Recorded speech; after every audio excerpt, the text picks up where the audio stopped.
Hepatitis A മൂലം ഉണ്ടാകുന്ന മഞ്ഞപ്പിത്തത്തിന്റെ ലക്ഷണങ്ങളും ഇതിന്റെ പ്രോപ്പറായ ട്രീറ്റ്മെന്റിനെ കുറിച്ചും അതുപോലെ തന്നെ മഞ്ഞപ്പിത്തം ബാധിച്ചവർ കഴിക്കേണ്ട ഭക്ഷണ പദാർത്ഥങ്ങളും ഒഴിവാക്കേണ്ട ഭക്ഷണ പദാർത്ഥങ്ങളെ കുറിച്ചും ഒക്കെയാണ് ഇന്ന് ഞാൻ നിങ്ങളുടെ അടുത്ത് സംസാരിക്കുവാൻ പോകുന്നത്. ഞാൻ ഡോക്ടർ അഞ്ജലി. ഇന്നത്തെ ഹെൽത്ത് ടിപ്സിലേക്ക് എല്ലാവർക്കും സ്വാഗതം. മഞ്ഞപ്പിത്തം എന്നൊരു കണ്ടീഷൻ പല അസുഖത്തിന്റെ ഭാഗമായിട്ടും വരാം. സോ ഇന്ന് ഞാൻ ഇവിടെ സംസാരിക്കുവാൻ പോകുന്നത് ഹെപ്പറ്റൈറ്റിസ് എ എന്നൊരു വൈറസ് മൂലം ഉണ്ടാകുന്ന മഞ്ഞപ്പിത്തത്തെ കുറിച്ചാണ് ഇന്ന് ഞാൻ സംസാരിക്കുന്നത്.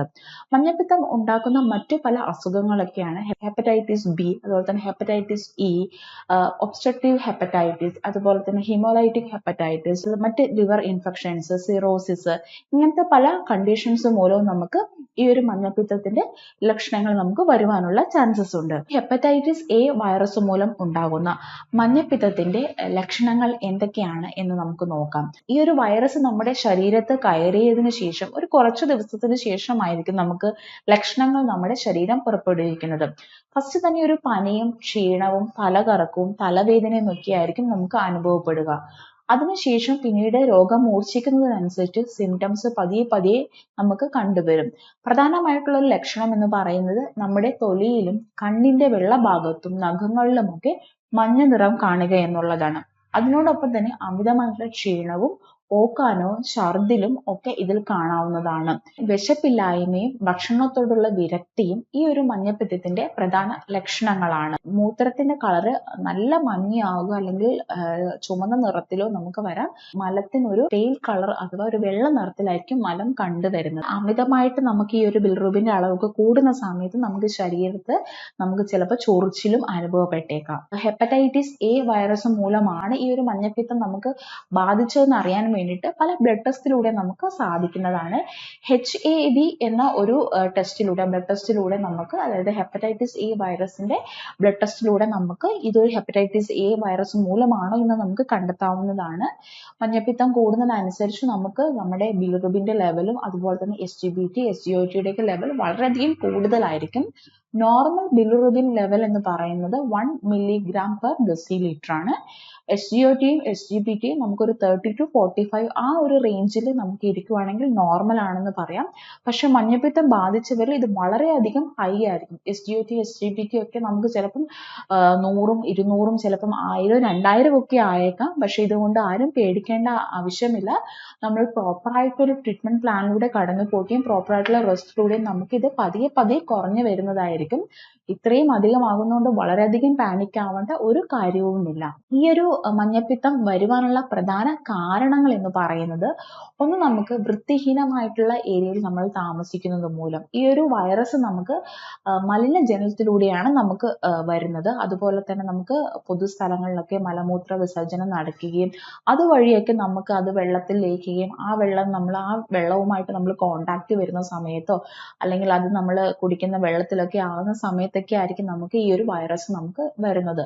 ഇപ്പൊ നമ്മൾ പുറത്തൊക്കെ പോകുന്ന സമയത്ത് നമുക്ക് ചിലപ്പം ഹോട്ടലിൽ നിന്നോ അല്ലെങ്കിൽ ചെറിയ കടകളിൽ നിന്നൊക്കെ നമ്മൾ ചിലപ്പം ഈ ജ്യൂസോ അല്ലെങ്കിൽ നമുക്ക് ചില ഭക്ഷണങ്ങളൊക്കെ കഴിക്കുന്ന സമയത്ത് ആ ഭാഗങ്ങളിലൊക്കെ ഈ ഒരു മഞ്ഞപ്പിത്തത്തിന്റെ രോഗാവസ്ഥ ഉണ്ടെങ്കിൽ ആ വെള്ളത്തിലൂടെയൊക്കെ നമുക്ക് ഈ ഒരു അസുഖം നമുക്ക് പടർന്നേക്കാം.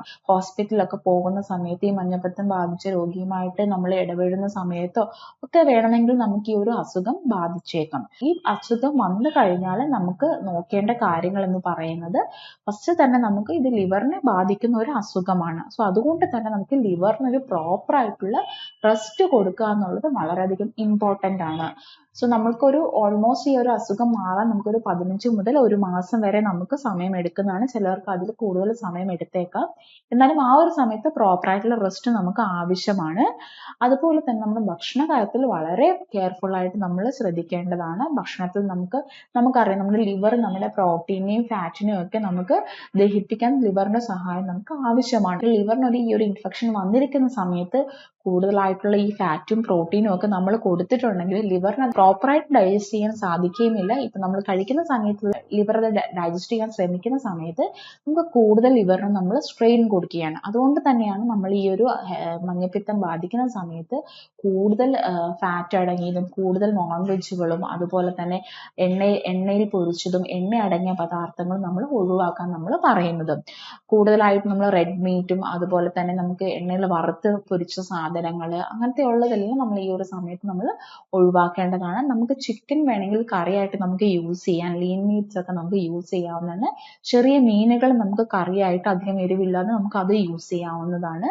പിന്നെ സീ ഫുഡിലേക്ക് വരുമ്പോൾ നമുക്ക് ഈ ഷെൽ ഫിഷുകളൊക്കെ മാക്സിമം ഒഴിവാക്കുക. അതുപോലെ തന്നെ നമ്മൾ കൂടുതൽ ഉപ്പടങ്ങിയ പദാർത്ഥങ്ങൾ നമ്മൾ കുറയ്ക്കേണ്ടതാണ്. സോ ഈ ഒരു ഉപ്പ് നമ്മൾ അധികമായിട്ട് കഴിക്കുന്ന സമയത്ത് നമുക്ക് ലിവറിന് പിന്നെയും നീർക്കെട്ട് വരികയും ഈ കംപ്ലൈന്റ് കൂടുവാനുള്ള ചാൻസസ് ഉണ്ട്. അതുകൊണ്ട് തന്നെ ഉപ്പിന്റെ ഇൻടേക്ക് നമ്മൾ കുറയ്ക്കേണ്ടതാണ്. പിന്നെ പഞ്ചസാര അധികമായിട്ട് കഴിക്കുന്ന സമയത്ത് അതും നമ്മുടെ ലിവറിനെ അമിതമായിട്ട് ബാധിച്ചേക്കാം.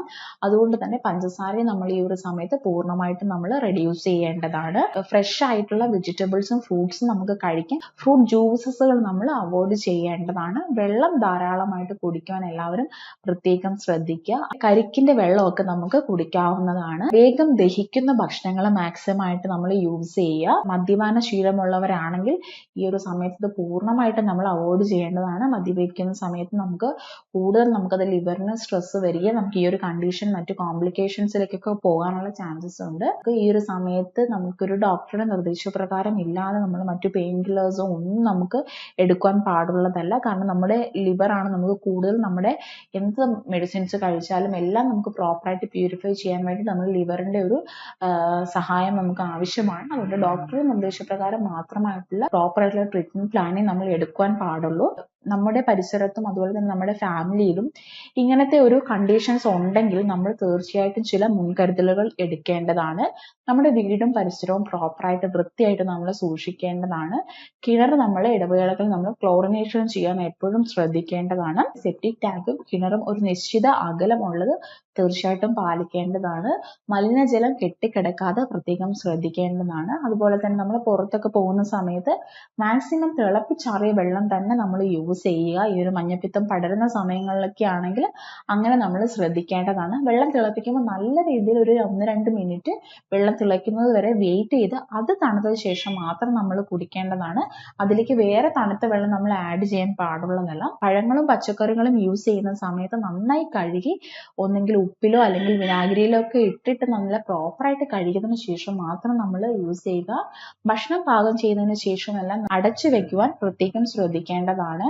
അതുപോലെ തന്നെ നമ്മൾ എപ്പോഴും ഭക്ഷണം ചൂടോടുകൂടി മാത്രം കഴിക്കാൻ പ്രത്യേകം ശ്രദ്ധിക്കേണ്ടതാണ്.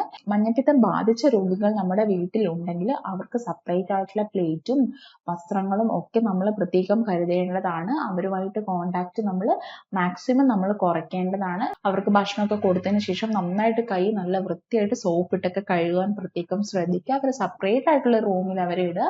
അവർക്ക് അവരുടെ